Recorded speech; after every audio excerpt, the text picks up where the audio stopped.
Hey, did we ever say who's going to do the intro on this, Tim? We didn't, but go ahead since you're the one that's got the timing on everything. I've got the timing. I got the time. Oh, wait.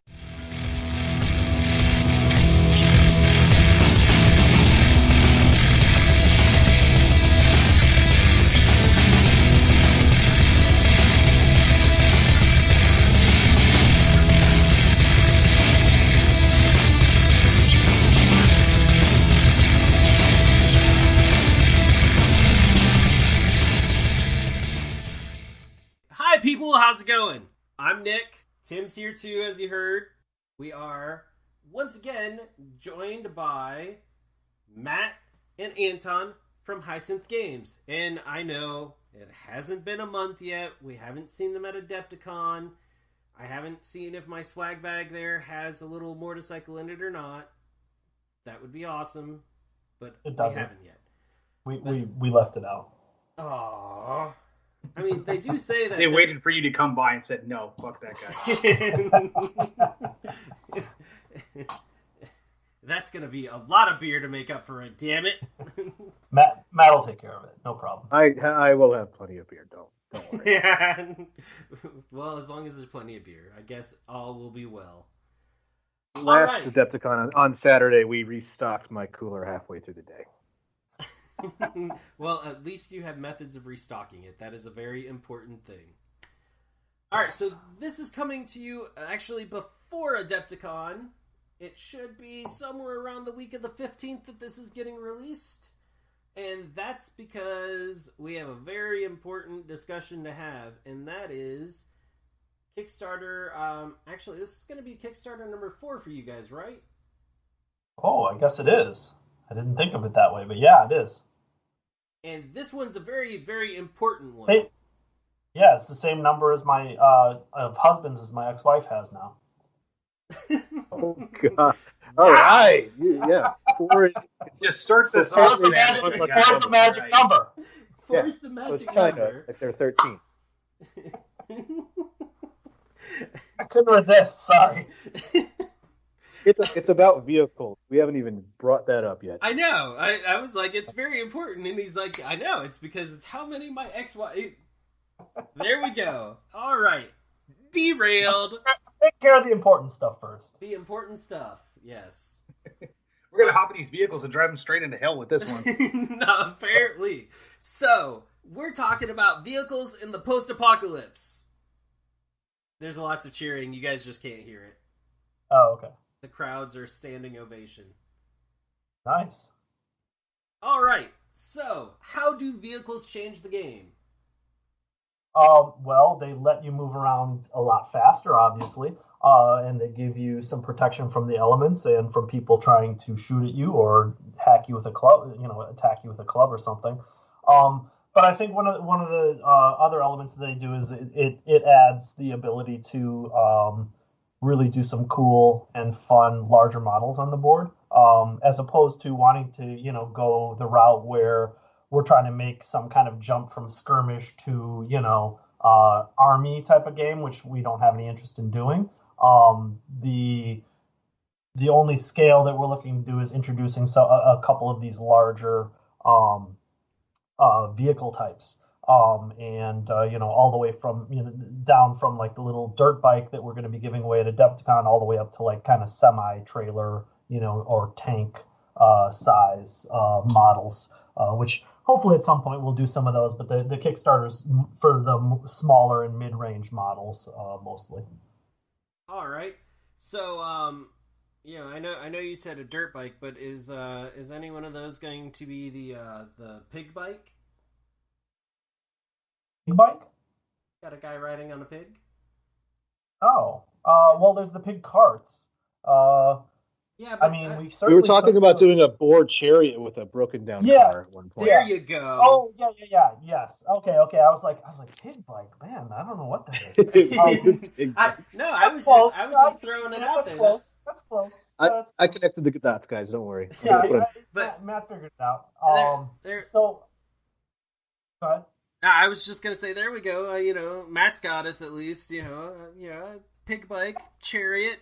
Something with the pigs. You said last episode that pigs are your theme animal, or Matt's spirit animal, and all that. So exactly.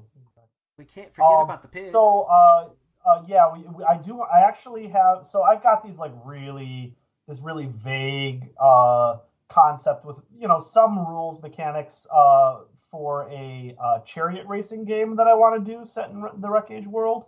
So I've done a little bit of playtesting for that, but I think I'd love to get to the point where we can find a way to do plastics that aren't like I don't know.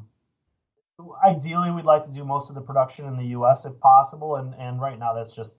I mean, I've been looking into this stuff for years, and it's hard to find anything like that. But eventually, I'd love to be able to do the boar carts and the chariot, boar chariots and the pickup truck chariot, and we've got all those concepts in the concept art for that stuff. So I mean, I'd be all for it, but that's not probably going to be a focal point of this upcoming Kickstarter. Anton, by the time this comes out, though, we would have shown horses. And that's true. Okay, fair enough. Unveil. Yeah, all right. There's horses. They're done. There's horses with people on them shooting at each other. That's pretty Wild West. So there's some horses with gas masks, and riders have gas masks. I honestly don't know if I've ever seen any other horse riders that are post-apocalypse themes. I mean, the old GW Muty Raiders from, I think it was from Gorka Morka, are like the closest I can think of to anything like post-apocalypse riders. And there may be, and I'm just not aware of them. But so hopefully those excite people a little bit. But we'll see. But yeah, we're gonna have probably 4 different horse riders by the time the Kickstarter is done, I'm hoping. Different styles of horse riders. Cool. Okay, cool. So with that, obviously you guys are really focusing on vehicles with the Kickstarter for Wreck-Age to get that up and rolling. However, do you have different vehicles for the different factions? Or is it just going to be kind of a core set of vehicles that everybody can use? So it's a core set of vehicles. Oh, I'm getting feedback. Hold on a second. Let me try. Probably not being recorded. Proceed. Okay, let me try that again. Okay, I think that's better. So what we have is we have three different basic vehicle chassis, and then we're going to be unlocking a bunch of add-ons. So those are going to be some faction-specific add-ons that are going to completely change the style and look of the vehicles. So we're going to have a car chassis, a truck chassis, and then if we are able to, I think one of our first stretch goals is the buggy chassis. So if we're able to meet that stretch goal, we'll have a third vehicle chassis. And then each vehicle chassis is going to have somewhere between 3 and 6 alternate add-on pieces. So you lift the back off the basic car, and then you put the specific add-on part onto the car, and it completely is going to change the. And we'll have different smaller add-on pieces as well to kind of throw on there to really break it up and make it look different. So so the answer is kind of like yes and no, but it's going to be different based on the same size chassis, but the look of the vehicle will end up being very different based on whichever add-on you put onto the vehicle. Okay, so it's all going to be based on add-ons off of like a basic structure. Yes, right, exactly. But the add-on might actually cover like a good part of the structure, like it might, have armor plating that covers over the windows completely, and then, it has a turret as opposed to a bunch of cargo in the back. And then, we're going to have different front grills and, stuff. So, they're going to be multi-part models. So the multi-parts are basically going to make the appearance of the vehicle much different. And then we're going to try to do a bunch of different wheels as well. So if you've got 4 or 5 of these of the same cars, they're not going to look the same next to each other. We're a very small company and we have a limited budget, so we can't just, have 50 different car chassis and, we sell, a couple hundred of each if we're lucky, it's kind of a compromise to get to where we want to be with it, which is to have some, a lot of cool variation. but also to be able to do it on a very tight budget. Our first Kickstarter was for 16 minis, and now we have 120 unique minis, including the limited stuff. We've got right? A lot more than that. No, we got a lot more sorry. than that. Yeah. You're thinking you're thinking last year's numbers. We've got. No, I'm thinking last year's numbers. Yeah, we're closer to 200 now with the stuff coming up with Adepticon. We're going to be close to 200 minis by Adepticon. And so, I mean, that's what we're going to look to have vehicles grow into that kind of thing. So you're not going to see like I said, he said it was more of a core set, but once it's hopefully a success, we then pivot that into, we pivot every dollar. We're not making any money. We're pivot every dollar we have into like more artwork and more sculpts and more, hobby stuff. So we're going to, and like as much terrain and stuff as we can go. So those dollars are going to be immediately reinvested into more weirder post-apocalyptic vehicles as pretty much as soon as we get the ball rolling. Nice. Okay, so the idea is to definitely expand upon everything you're going to be doing in the Kickstarter in a post-Kickstarter sale. Oh yeah, absolutely. Yeah, always a dream. Always, yeah. We're dreamers, definitely. Gotta be in this industry. So yeah, that's true. So one of the things that you were saying that the vehicles gonna have some customization or whatever. Now, do the factions get their own customizations that they can do for the vehicles, or not necessarily aesthetically, Yeah, that's the plan. Every faction is going to have at least one specific add-on, and their own like parts kit. That's still kind of being worked out, but yeah, that's the plan to be. The part of our bottleneck is we only have so many sculptors because we can't crank out we don't have a full-time sculptor that we're paying benefits to. Let's just put it that way. So we're basically limited on not only money but time. More importantly, time, because a sculptor might get busy for 6 months and then we have to wait and we get put in the queue. So there's all these sculpts that we want to get done.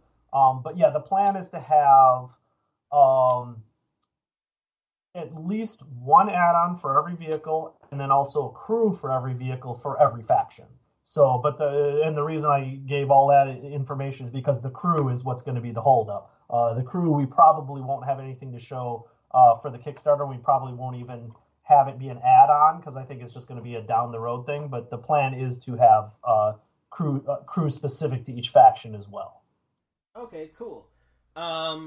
So a little more on my question: will the different factions actually have like a different kind of bonus for using a certain vehicle, such as say the stakeholders or that type, and the horses will they just have a bonus compared to everyone else using horses? Yeah.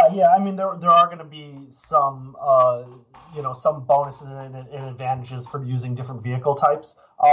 If there's something specific you want to see, let me know because we're actually in beta testing right now. So feel free to give me your ideas on that, and anyone for that matter. I would like the Stitcher horse to be a centaur. It's disgusting. Oh, good. What just happened? I just heard a lot of mumbling. I think we just talked over each other. Go you first, Tim. I was going to say I want to see the Stitcher horse be a centaur because that would be disgusting and it would be awesome all at the same time. Ooh, interesting. I do have to agree. Leave it up to Tim to be a little bit twisted, but hey, if you're gonna have a creepy faction, get creepy. Consider it done. We have a Stitcher model that's a pregnant lady harvesting stem cells, so I think we can get pretty weird. Yeah. Perfect. That's a faction I'll play. Sweet. There. We have established the most important question.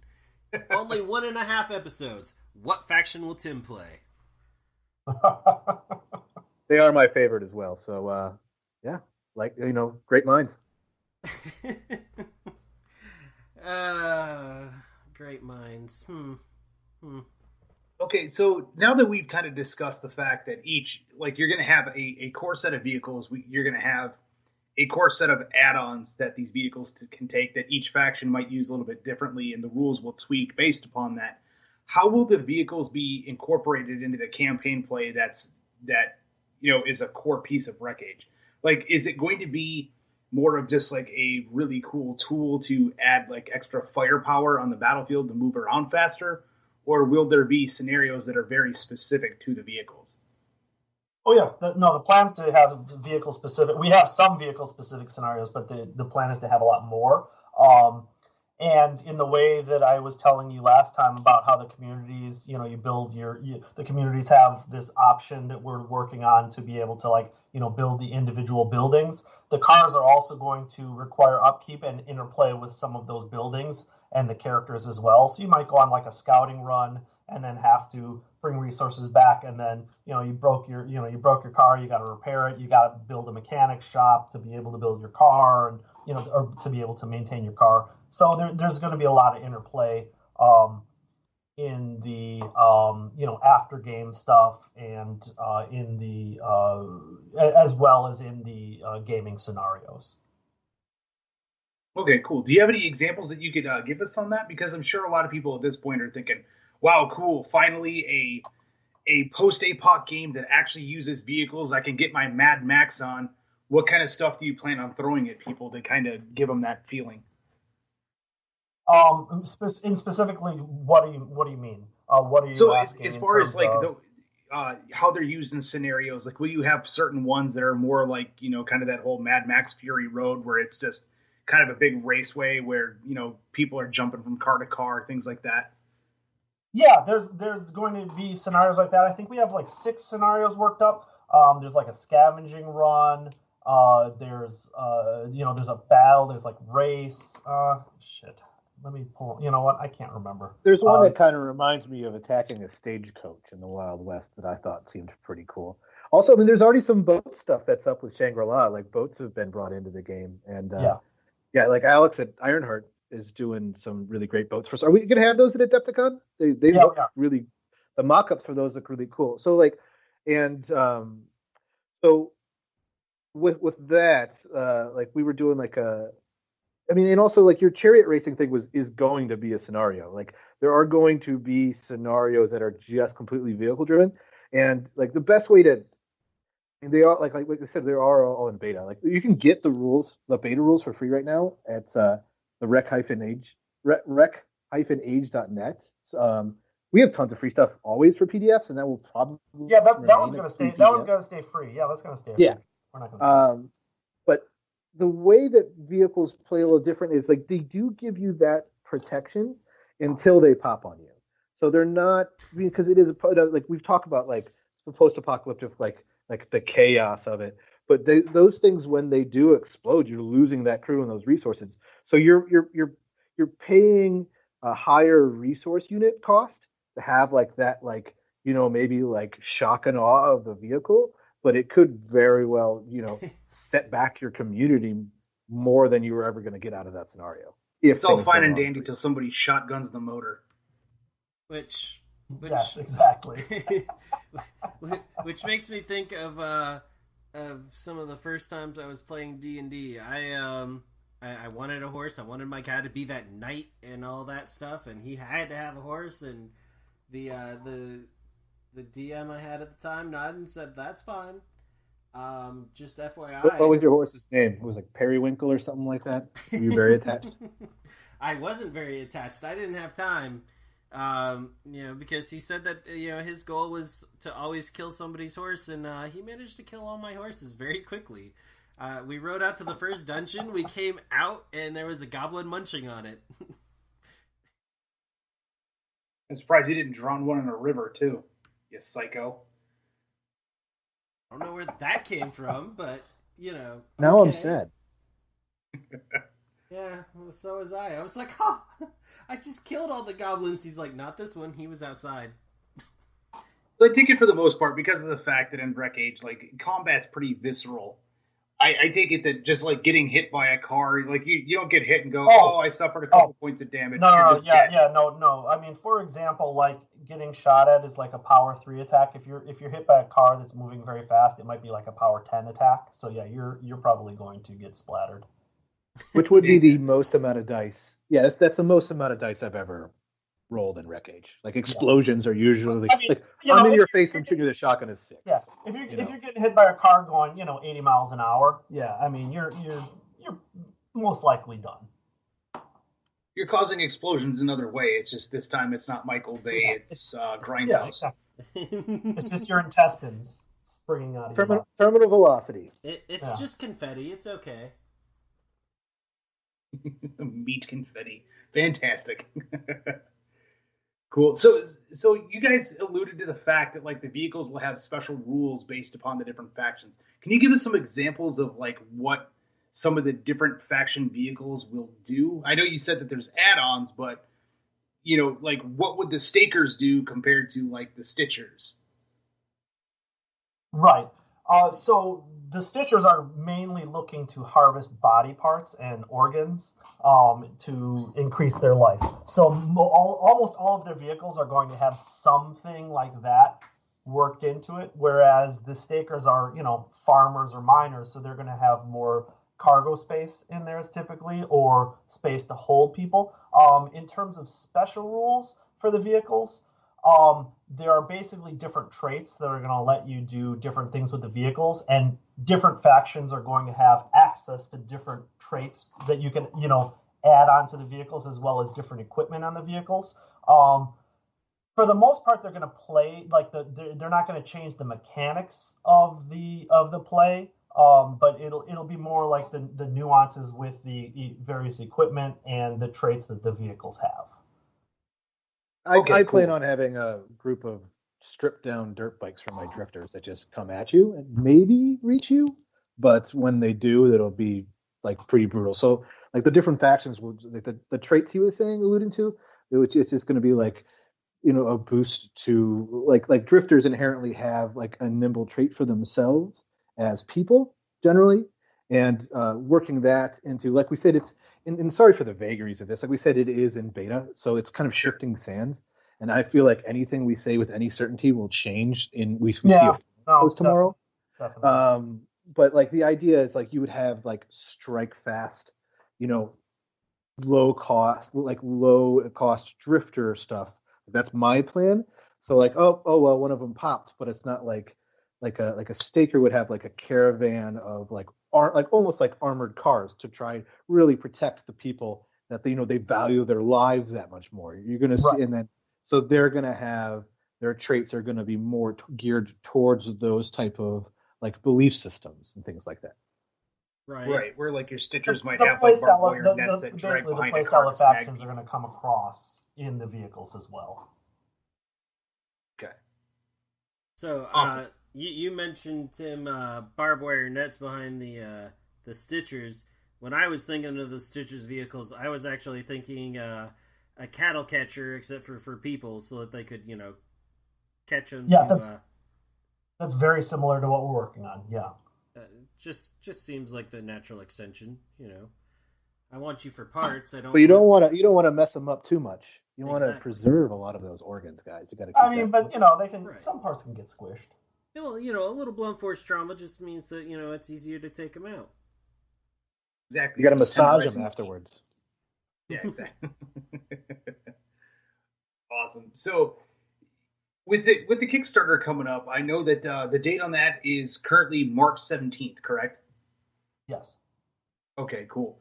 And I know it's probably going to run your typical 30 days, but will you have any of the early concepts or early model designs available for people to see at Adepticon?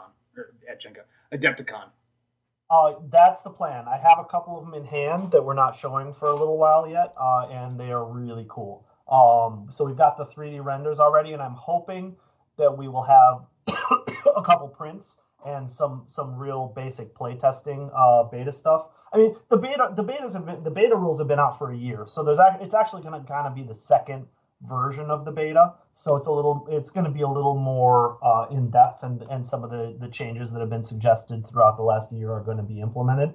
But yeah, we're going to have fingers crossed we're going to have the two basic chassis, so the car and the truck chassis. We won't have any add-ons or any of that stuff, but at the very least we'll have the renders to show people. But my hope is that we'll have some prints of them. We'll have some casts of the basic models as well. Okay, perfect.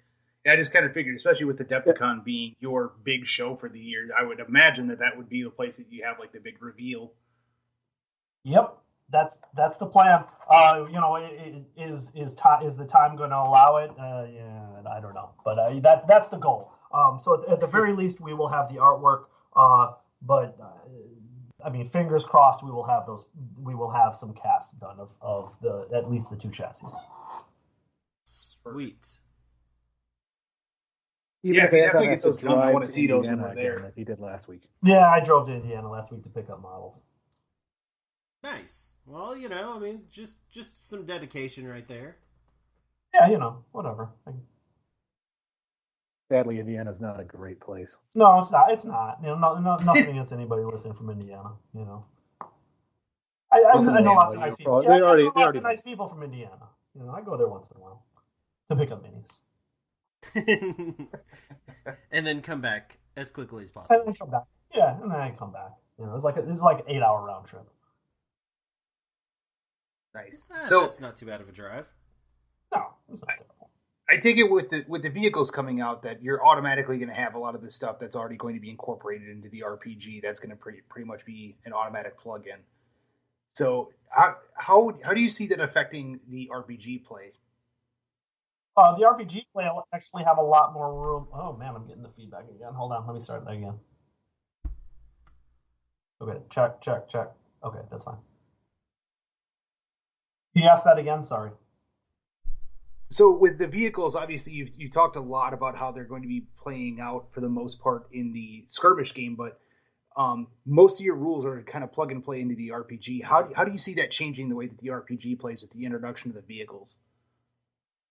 I think that the main difference between the RPG and the tabletop game is that you are not going to be limited to what models we can produce. So basically, we can't afford to produce some of the larger like wagon trains that I would love to do. Maybe a couple of years down the road we'll have money like that to do that. But some of these big like land locomotives that we have in the backstory, we just don't have the means, to be able to produce them. But in the RPG, we might be. We've got artwork for some of that stuff. So the RPG will actually have a lot more ability to include some of that stuff that right now is just kind of like a dream, and like a concept. So you don't have to wait for us to actually create the models. Although, technically, obviously, miniatures people can also make the models. But I think at least coming out of the gate, that's going to be the big difference is that there's going to be some of the really big stuff that we're just not going to be able to produce right now. Yeah, if you're playing in the theater of imagination, that is. Oftentimes I play Wreck-Age RPG with miniatures, so I'll have the same bottleneck. But it's you can kind of go even wilder if you're just doing straight up pen and paper with the RPG stuff.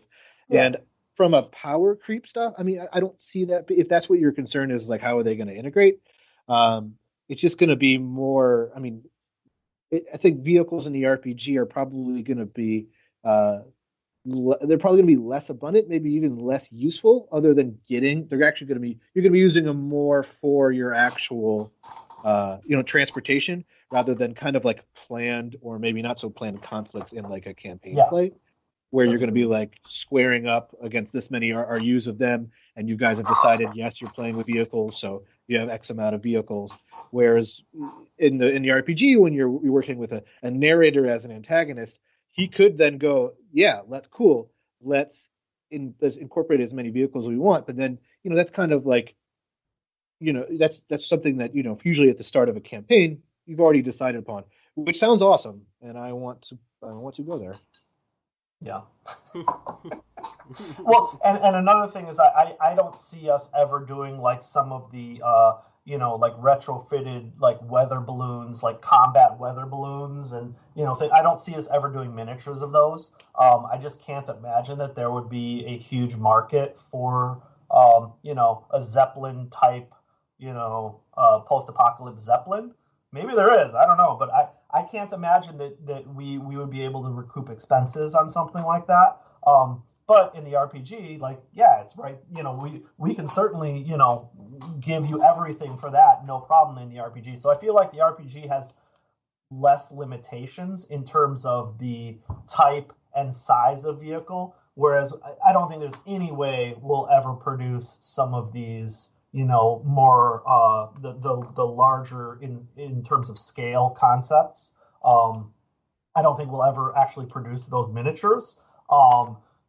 The RPG, you just, that there's the only limits your imagination essentially. So, unless you're a real boring person, you're gonna be able to come up with some pretty cool stuff. Well, if you're a real boring person, you shouldn't be playing an RPG. But that's my own. You got sometimes people have to have fun that are boring too. Whatever.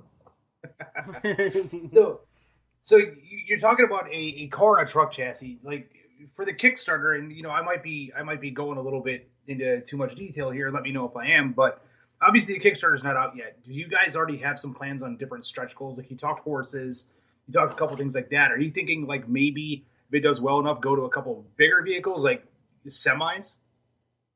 Yes, that is the plan. Oh, God damn it! Hold on, I've got echo again.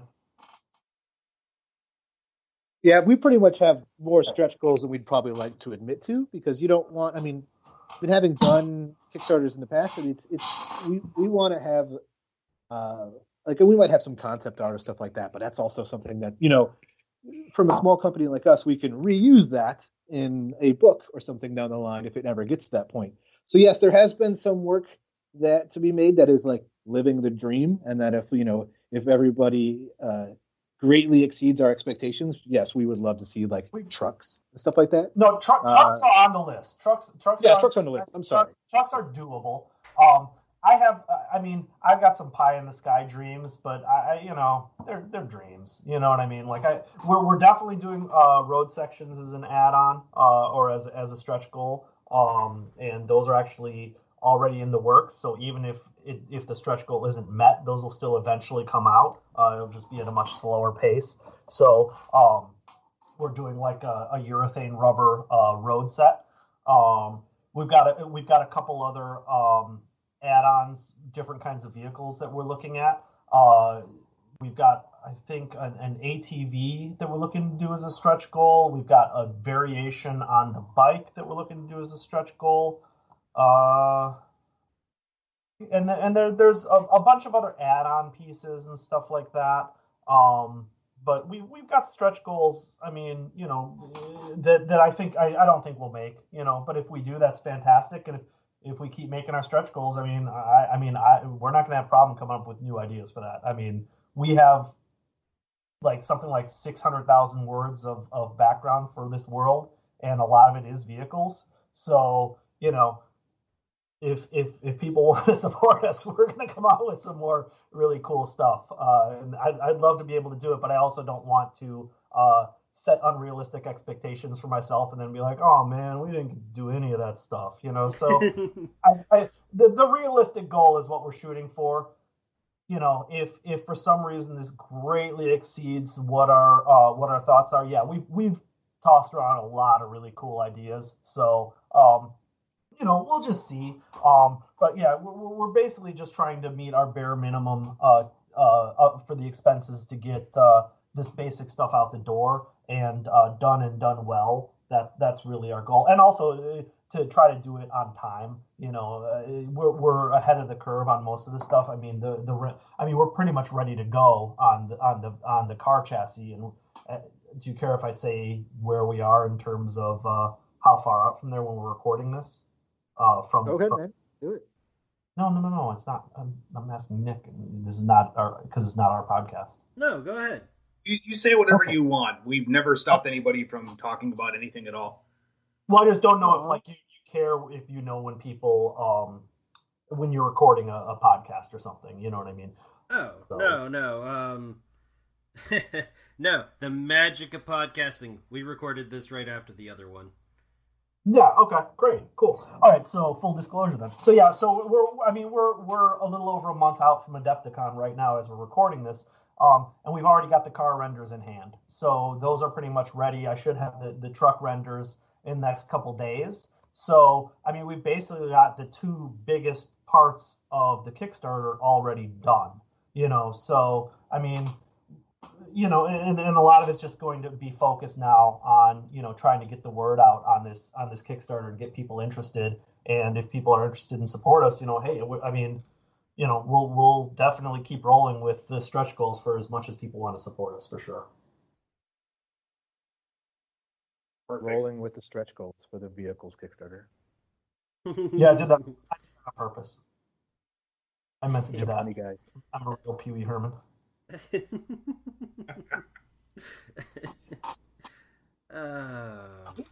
Wee Herman. There's a fucking idea. Oh shit! So You guys don't like that? Idea? All right, taking it back to the drawing board. Forget it. Got that cute little bike. Yeah, that would be awesome. Pee Wee Herman would fuck some people up in the apocalypse. Right? Yeah, I could see well, it that. depends. Is it a movie theater or not? Oh. Ouch. Well, you could bring Big Bertha in a semi truck. This is very She true.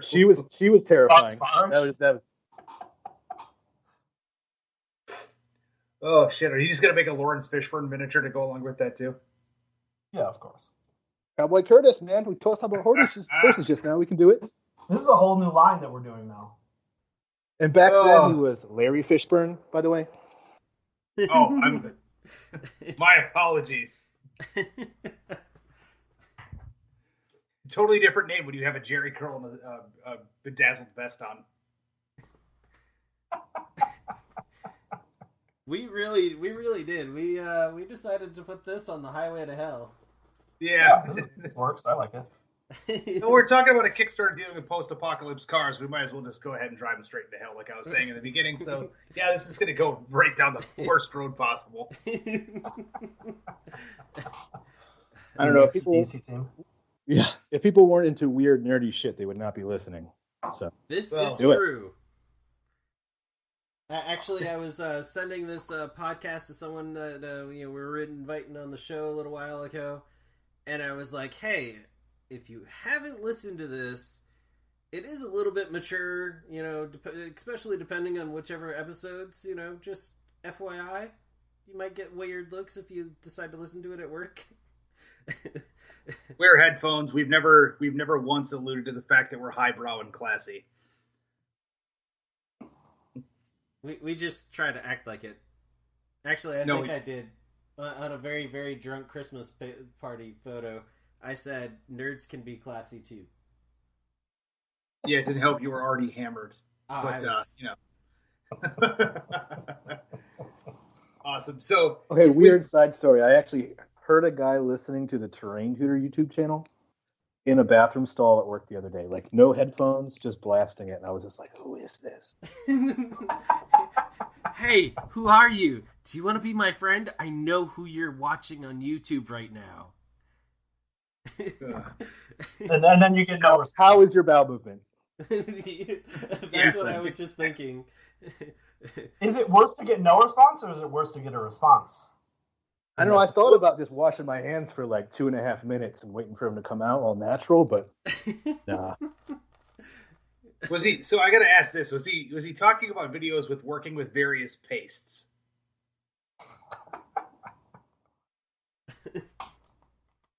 Oh, I wish I remembered.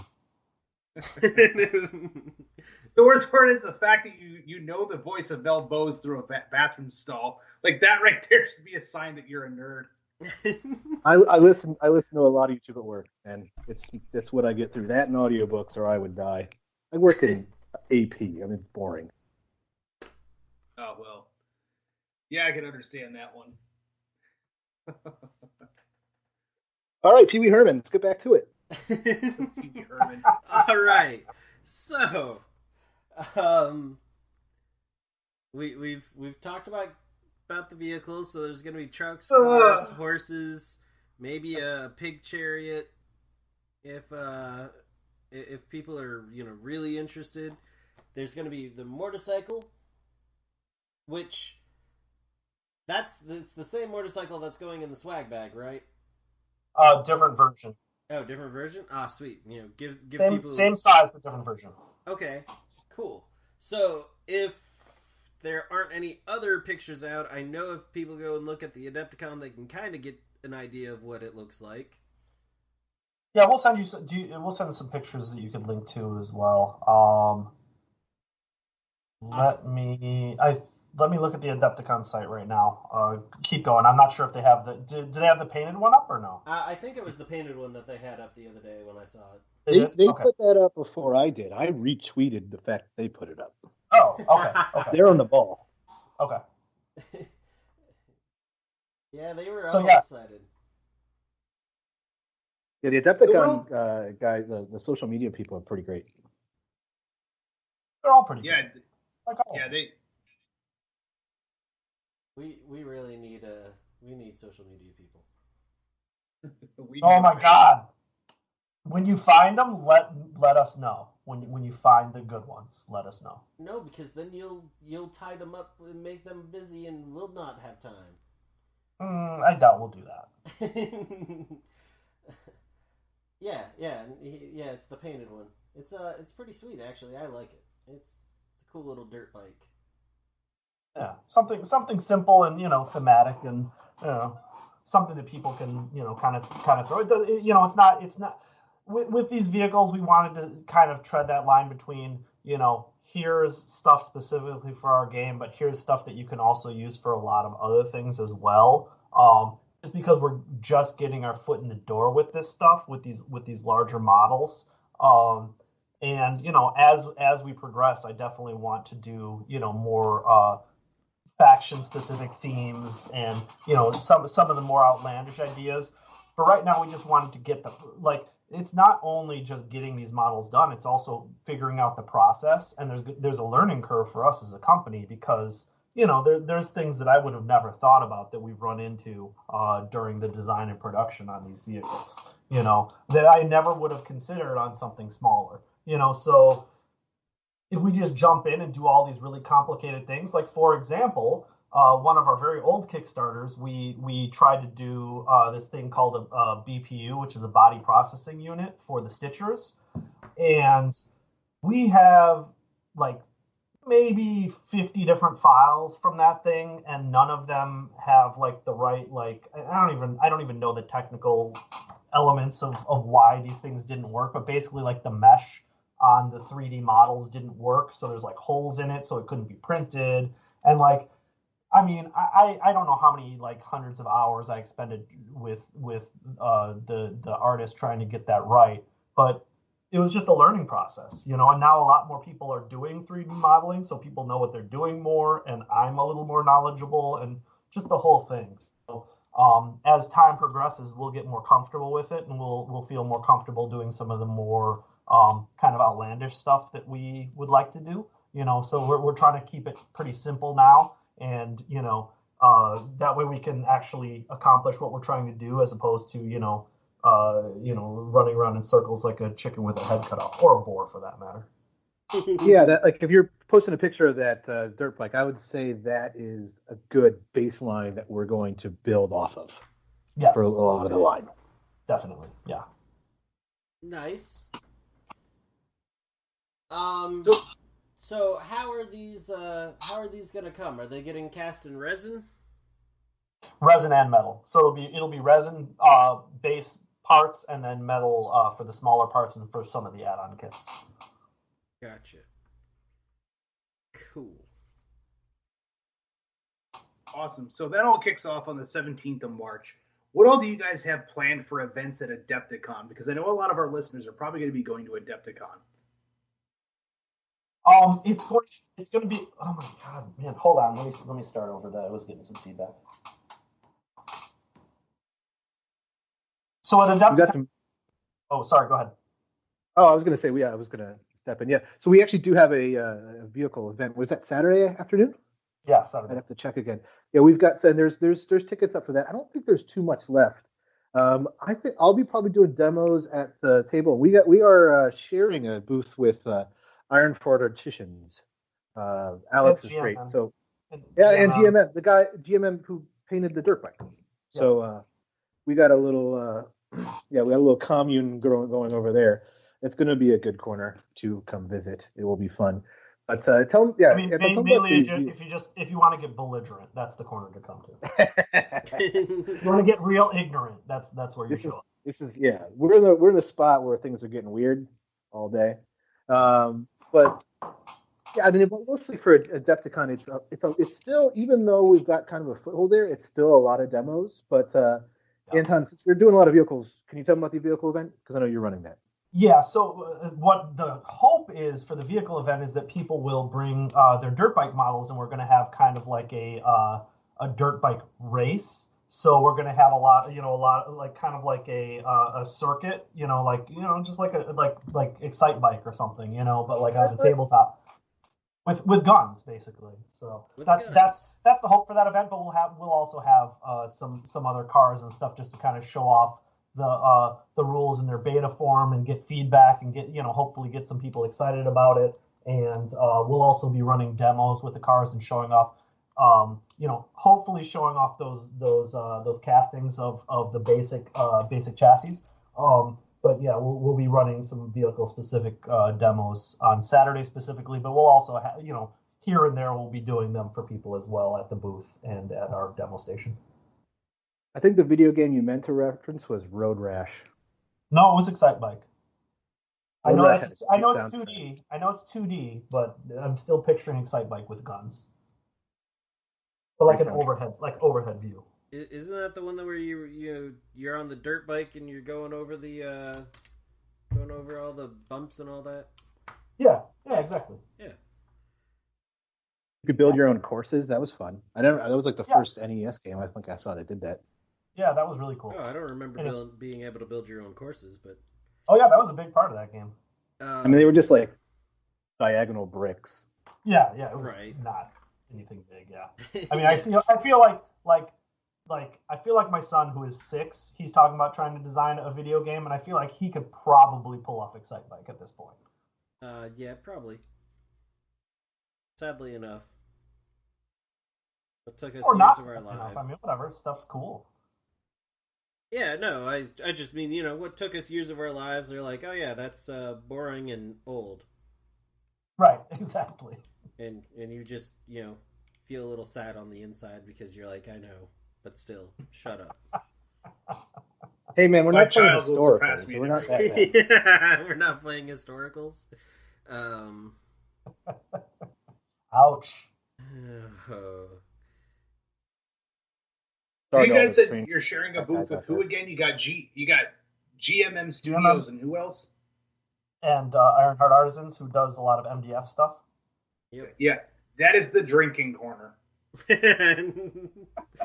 So I don't know if you guys are familiar with Brandon Palmer. He's the guy that's GMM Studios, but you can pretty much give that kid gin in a Dixie cup and he'll be set. That's Matt also. Yeah, I play that. In that case, it's the perfect corner. So we'll just hang out over there, bring a couple other people in, and we'll just do a completely drunken podcast. Well, I mean, Benson Green, he was talking when I told him I was going. He's like, we totally have to get shit-faced in podcast and go live. So, guess we know where we're doing it now. We just got to find a place to set up the laptop and take questions. Maybe not take questions. I think that's a terrible idea. Yeah, I was going to say, that's probably the worst idea you've had in a while. Or the best. Or the best. Yeah, let's do it. Let's make the news. The first group of people to really, really, really get kicked out of Adepticon. You know what you did was awesome when your antics hit YouTube before the cops get there.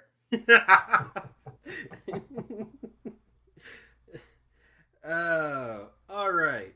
So, you were talking about Excite Bike, racing with the bikes and all that as one of the scenarios. I mean, it's not really accurate. I mean, people are going to show up and be pissed off if they're looking for Excite Bike. I'm just, Right. Whatever. Yeah, it's just some fun kind of racing. Yeah, exactly. With the bikes, with guns.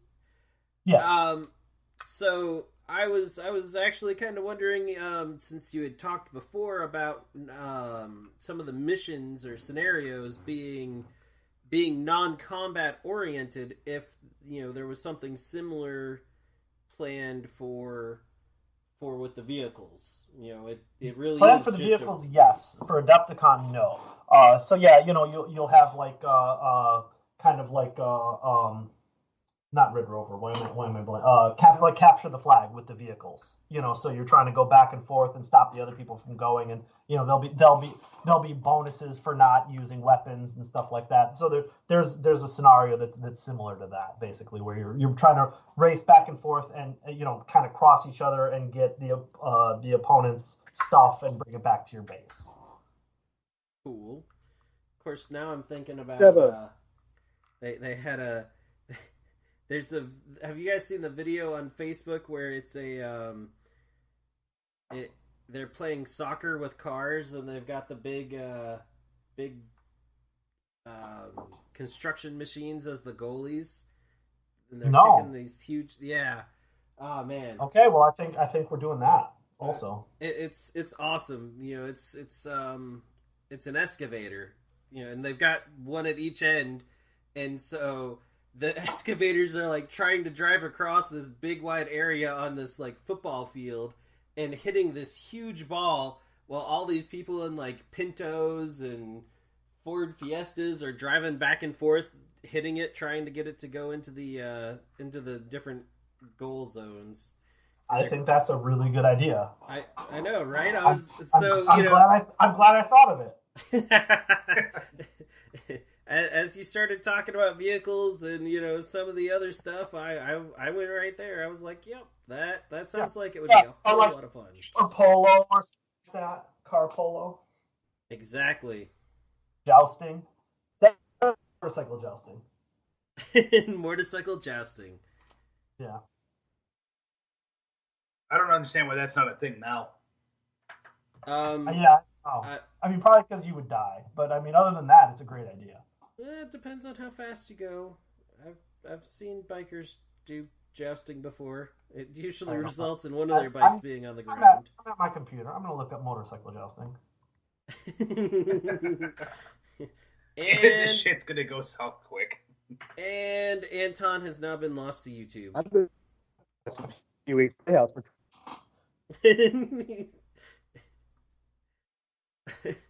awesome. So the Kickstarter launches March 17th. I think you guys are going to run it for your typical 30 days, or do you have other plans for it? Yeah. No, 30 days, yeah. 30 days, okay. And then with that, because of the fact that I know that there's probably going to be a lot of people that are demanding it, what are you planning on having the turnaround time on that for it to get out to the backers and hopefully at that point out into retail? 6 years. No. Okay. Well, we just. I don't know. I mean, the production's pretty much going to be started it's already in process, but I mean, the actual production casts are going to be started probably while the Kickstarter is running.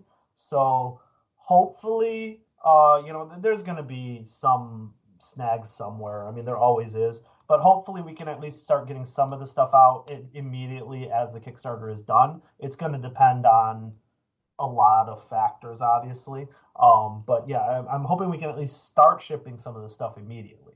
Now, when are we going to be able to finish all of it? I hope we can get it all done within about 3 months. Okay. So you guys have some, I mean, again, it's kind of having dreams, but at the same time, you do have like realistic expectations that you guys would get it out within that time frame. Yeah, I don't think it'll be a big issue. I mean, especially because, I mean, the hard stuff is pretty much done. The casting, sure. I don't think that's going to be, I mean, here's the thing. If we have to go back to the drawing board and change some of the concepts and get some new castings, it's not going to be the end of the world. I don't think it's going to I mean, it'll slow the process down, but I don't think it's not going to be a deal breaker by, I mean, it's just 3 more steps, big deal. Sure. Having done this for a couple of years, couple of weeks. I'm sorry. We've gotten a lot better at not over promising. Yeah, that's why we're starting small on this too. And if we don't want to overpromise and underdeliver. That's a good thing.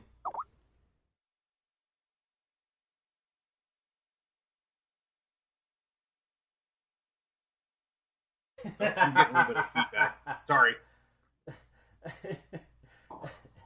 And there's the motorcycle jousting. I mean, we did find motorcycle jousting. Yep, we did. I mean, and it's not even like it's a bunch of drunk rednecks doing it. It's actually motorcycles with armor on it. The guys are wearing armor, and they've got lances. They're wearing knight armor also. Yes.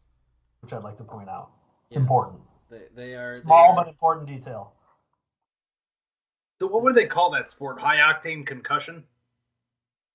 Because that's about what would happen. Oh yeah. No, I mean, I can't imagine that. Well, no, I can't imagine that they did that. Right? I want to see the after picture. I want to see what happens. I noticed that's the only picture. Like you don't actually see them colliding.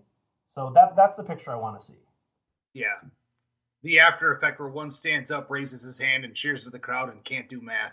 Yes, exactly. Anton's about to go to Snopes.com to see if motorcycle jousting is real. It was a short-lived sport. Everyone who played it, they loved it, but they didn't live past the first match. Exactly. Or if so there they you go. They're eating. Now you have to do motorcycle jousting.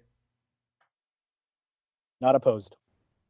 So, back when I was, this was a few years back, I was playing 40K, and I was playing Black Templar, and I converted all the bike troops. Instead of having like a power sword or whatever, I took a bunch of old Bretonian knights I had and gave them all their lances. So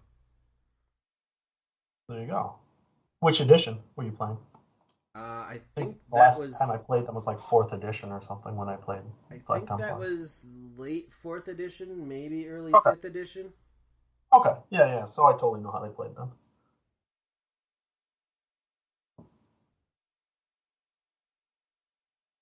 All right. So let's see. We've already covered the Kickstarter. We've already covered the important part of jousting. And that there will be other things, so that maybe your bikes and cars and vehicles might survive more than a game, but that's still up in the air. Yeah, and you can always scavenge parts. Your car gets blown up, you can get the alternator or something.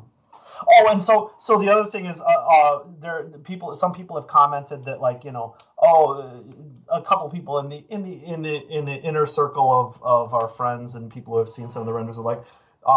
And we've shown some of the concept art, so I think a lot of people have seen it at this point. That they look kind of modern, but the goal with the theme and the aesthetic is so we've got a future that stretches for a couple hundred years after this current time until things start to fall apart. So why aren't they like bubble cars, or why aren't they like this or that? And basically because, people are building these cars themselves. So it's got like kind of like this old world aesthetic, but they're run with like hydrogen powered engines, or maybe like dirty fission engines or something, or biodiesel, so it's kind of like, or dragged by a boar. Or dragged by a boar, exactly. So, you've got some modern and high tech, postmodern concepts in these cars, but they are still going to look fairly modern. They're not going to look like future cars. So instead of horsepower, are they going to have bore power? Exactly. Yeah, 400 bore power engine. There you go. So in the case of the Stitcher Centaur, would that be horsepower or manpower? Ooh, I think it would be both at the same time. So how do you measure that? We'll brainstorm. This is brainstorming. We'll figure out the details on that later. All right. Well, while we're brainstorming that, it is sadly time to bring another episode to a close. Oh, goodness. It's so Thanks, terrible. guys. Yeah, All thanks right. a lot. Thank you. We will be I'm not sure I would do this again, but thank you. Oh. Just because he's embarrassed. I mean, Hey, no, Matt, you really didn't embarrass yourself this time. This I time. said some pretty weird stuff. We'll get it all on the live show. You guys got to. Yeah. Oh no, the live show is going to be Matt embarrassing himself and making you guys feel real uncomfortable. Oh, no. If he's going for that, we're going to have a one-upsmanship on the embarrassment. That's how that's going to roll. Oh man, this is going down the tubes real fast. There is now plans on embarrassing each other even more. That's awesome. All right, so gentlemen, tell the listeners where they can find you. Well, we'll be on Kickstarter, obviously. So if you look for Wreck-Age, 2 words on Kickstarter, you'll be able to find our Kickstarter, which goes live on March 17th. You can find us at our website at rec-age.net. So it's Wreck-Age with a hyphen in the middle, .net. And we're on Facebook, Twitter, and we are hopefully going to be on YouTube pretty soon. We've got some videos in the works with gameplay and some promotional videos. And hopefully we'll be able to showcase one of those for Kickstarter, which I'm actually really excited about. That's been kind of like a back burner project that's coming to a head. So, you can find if you have a YouTube channel and you want some free pewter, look us up. Yeah, definitely. That'll be great. And on your podcast, that's where else you can find us. Yes, right here on Skirmish Supremacy. There is now 2 episodes with them. And it seems like there's a third, but you may or may not want to ever watch that one. That's the one where Matt makes you feel real uncomfortable. And by you, I mean everyone. Hey, can your mics pick up us over, like, if we're in a hot tub? Like, could it actually hear us? Because I have an idea. Oh my God. I'm not sure what this idea is, but I don't feel opposed to it. Let me test this theory. You'll know immediately. Don't worry. I guess we'll find out. I can see how this is going to go. A depth of God with hot tubs and appletinis. Woohoo! Appletinis! All right. After the apocalypse, everyone's going to be scavenging Zima. So hopefully... it's coming back too! I mean, just in time. Did you guys see that? Like, Zima is coming back. Oh, is it actually really coming back? That's fucking terrible. No, that wasn't a joke. They are bringing it back. Oh, okay. I'm also looking that up. Part of me really hoped that was going to be a joke, that I was just, saying a Facebook meme, but, now my youth is coming back to haunt me. I'm sorry. All right. Well, I will bid all of you a good night, and get the hell off my podcast. Okay. Bye! Thanks for listening to another episode of Skirmish Supremacy. To see more of the antics that Nick and I do, you can check us out on Facebook at Skirmish Supremacy. We also have Twitter, which we can be reached at Skirmish Supreme, because apparently Skirmish Supremacy does not fit in Twitter. And if you want to email us directly, you can reach us at tim@skirmishsupremacy.com or nick@skirmishsupremacy.com. Thanks for listening.